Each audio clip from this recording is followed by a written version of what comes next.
10, je fais que ça s'arrête à 10. Maintenant, si c'est de 1 à 100, bon, c'est plus compliqué, prenez une grande feuille, un format A3. Mais bon, faites un listing de toutes nos erreurs. C'est-à-dire, c'est comme si vous faites un film de votre journée. Depuis que je me réveille le matin, et vous écrivez, qu'est-ce que je fais comme péché? Et déjà que si vous la lève 7 heures, c'est déjà le premier péché. Là, je me lève tard. Après le lever du soleil, je ne fais pas fajr. Ensuite, passez d'étape en étape. Si c'est un monsieur, c'est dit que voilà, dès quand je me lève, je fais quoi? Ben, je me lève, je vais à la salle de bain, je me rase. A dit, deuxième péché, se raser, contraire à la sunna. Troisième chose, j'allume la radio, je commence à écouter les radios Freedom, je commence à écouter, enfin, vous allez dire que j'ai quelque chose contre Freedom. Non, je commence à écouter la musique. Donc, dit, troisième péché. Et ainsi de suite. Quatrièmement, j'arrive au travail, je vois les collègues, ça va, tu vas bien, ça va, bon week-end, t'as passé un bon week-end, je fais la bise. Je dis, ça c'est un péché aussi. J'énumère. Et ainsi de suite, et ainsi de suite. Arrivé à midi, pause déjeuner. Je vais prendre mon sandwich chez le bar d'en face, je ne demande pas est-ce que son poulet est halal, pas halal. Oui, ça c'est un autre problème, et ainsi de suite. Arrivé l'heure de salat al-dhuhr, c'est ma pause déjeuner, c'est pas ma pause namaz. Donc je mange, je ne fais pas ma salat. Ça c'est un gros problème, je vais pas. Et ainsi de suite. Que chacun fasse une liste de ses péchés et qu'il garde pour lui. S'il y a 10, il y a 10, s'il y a 2, il y a 2, alhamdulillah, on est un homme pieux. S'il y a 50, il y en a 50, il y a 100, il y a 100, peu importe, mais qu'on soit conscient que voilà, mes erreurs c'est là. Et si on fait ça, Allah Ta'ala voit également qu'on est en train d'essayer de trouver une solution, on est en train d'essayer d'avancer vers lui. Ça, c'est un exercice pratique, ça. Et vous savez le hadith qui dit que quand un musulman fait un pas vers Allah, Allah Ta'ala fait 2 pas vers lui. Et à la fin, il a dit que si quelqu'un vient vers Allah en marchant, Allah vient vers lui en courant. En courant, c'est une métaphore. C'est-à-dire que Allah attend de nous un effort. Montrez à Allah que vous avez la bonne volonté, que vous voulez avancer, et vous allez voir comment Allah Ta'ala va nous ouvrir les portes, Allah va nous accepter. Donc déjà, le musulman, il fait une liste de ses péchés, et il va se rendre compte que, oulala, tout ça en une journée, mais donc tout ça en un mois, tout ça en un an, et tout ça régulièrement en une vie. Il dit, mais quand je vais me présenter devant Allah, quand le livre là me sera donné, ce sera à peu près ça.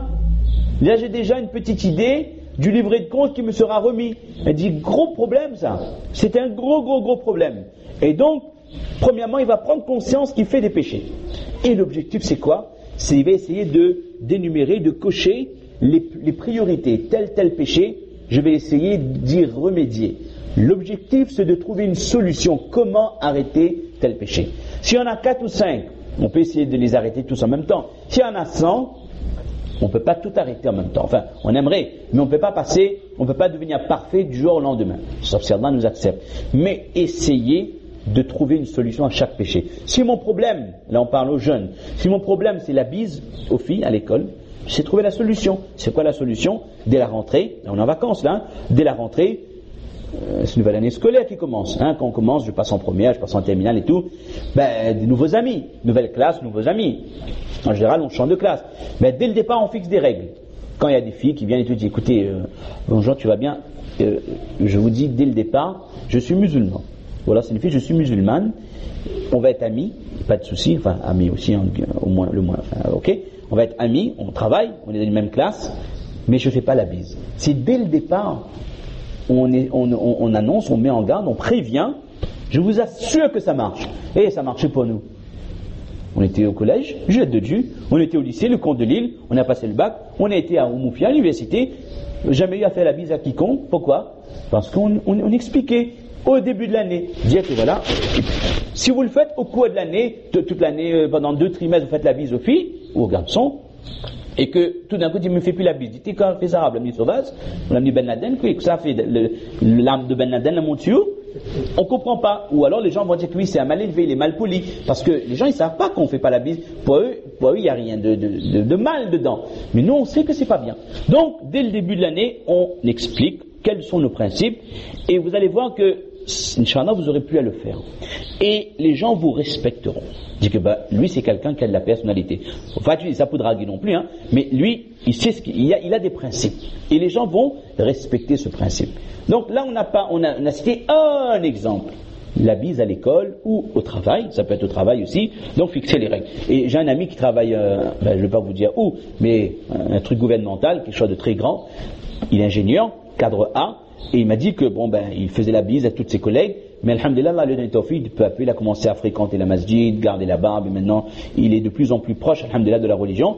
Il m'a dit que, à un moment donné, mais lui, c'est ennuyant, il travaillait dans cette boîte-là depuis très longtemps. Un cadre A en plus, c'est-à-dire quelqu'un qui chapeaute un peu, il a des gens sous sa coupe. Il a dit aux gens, bon, à partir, j'ai pris quelques résolutions, après ce Ramadan, je ne fais plus la bise.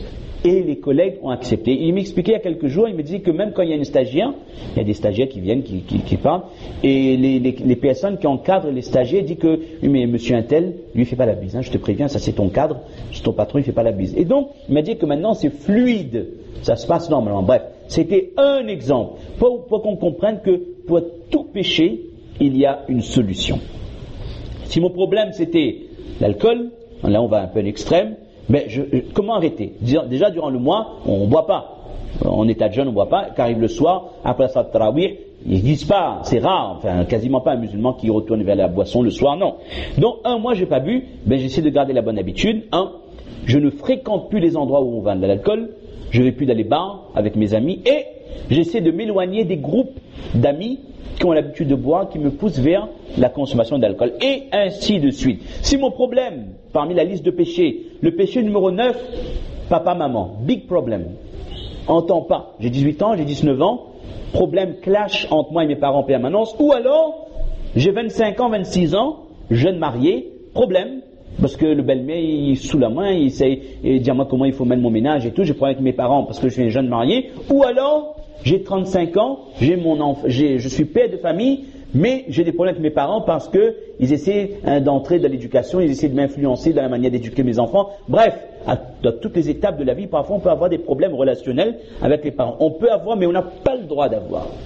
C'est des situations qui peuvent exister, mais qu'on doit absolument mettre de côté. On doit trouver la solution tout de suite, parce que jamais un musulman n'a le droit de s'opposer, j'allais dire de manquer de respect, de s'opposer à son père ou à sa mère. Donc si mon problème c'est ça, trouver la solution, comment faire en sorte de me réconcilier avec mes parents et demander pardon à mes parents avant tout et trouver les solutions. Qu'est-ce que je fais dans ma vie de tous les jours, de mon comportement qui déplaît à mon père et à ma mère, et qu'est-ce que je peux faire pour obtenir le contentement, etc. Donc, le listing là, mes chers frères et sœurs, c'est un grand signe qu'on a envie de changer durant ce mois. On a envie de reconstruire sa foi, de colmater ses brèches et de se rapprocher d'Allah. Et avec le listing de nos péchés, on essaie, Inch'Allah, de trouver des solutions.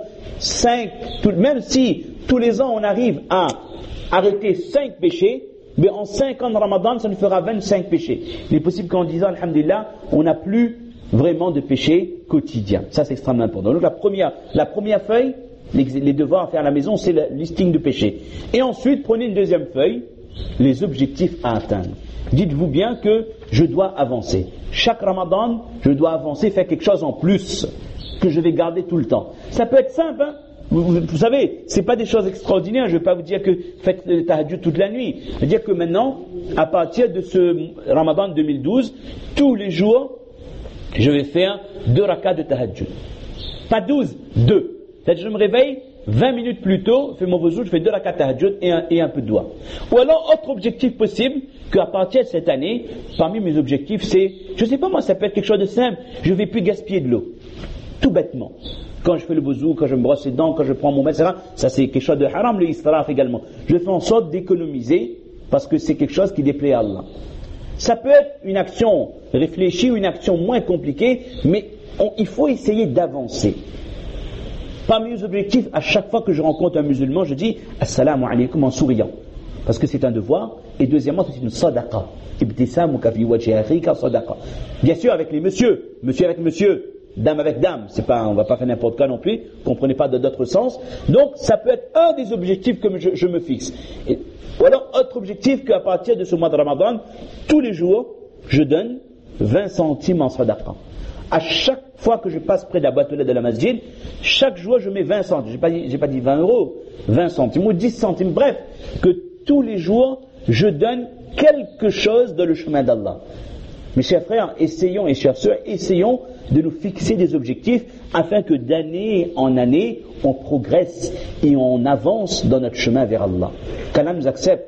On a été un petit peu plus long que prévu, mais qu'Allah Ta'ala nous donne la possibilité de comprendre les quelques paroles qui nous a donné le tawfiq de dire à travers cette intervention, et qu'Allah Ta'ala renforce l'amour pour le dîn de notre cœur, qu'Allah renforce la foi de nos cœurs, et qu'Allah Ta'ala nous fasse prendre réellement conscience de l'importance de ce mois, et qui nous donne le tawfiq de profiter depuis le premier jour, aujourd'hui le deuxième jour, jusqu'au dernier jour, jusqu'à la dernière seconde du mois de Ramadan, pour faire un maximum de bonnes actions, avec fermeté durant tout le mois, et qui nous donne la constance, le istiqama de ces bonnes actions pour toute l'année. Et qu'Allah nous permet durant chaque seconde de ce Ramadan de rester éloigné des péchés durant tout le mois, mais également de rester éloigné définitivement de ces péchés, même durant les 11 autres mois de l'année, c'est-à-dire durant toute notre vie, et qu'Allah nous donne la possibilité de prendre conscience de notre vie maintenant et d'essayer de garder toutes ces bonnes habitudes durant toute l'année, et qu'Allah nous accepte et illumine nos cœurs. Man tawfiq illa billah. Subhana rabbika rabbil izzati amma yasifun wa salamun ala al mursalin wa akhiru da'wana alhamdulillahi rabbil alamin. Jazakumullahu khairan.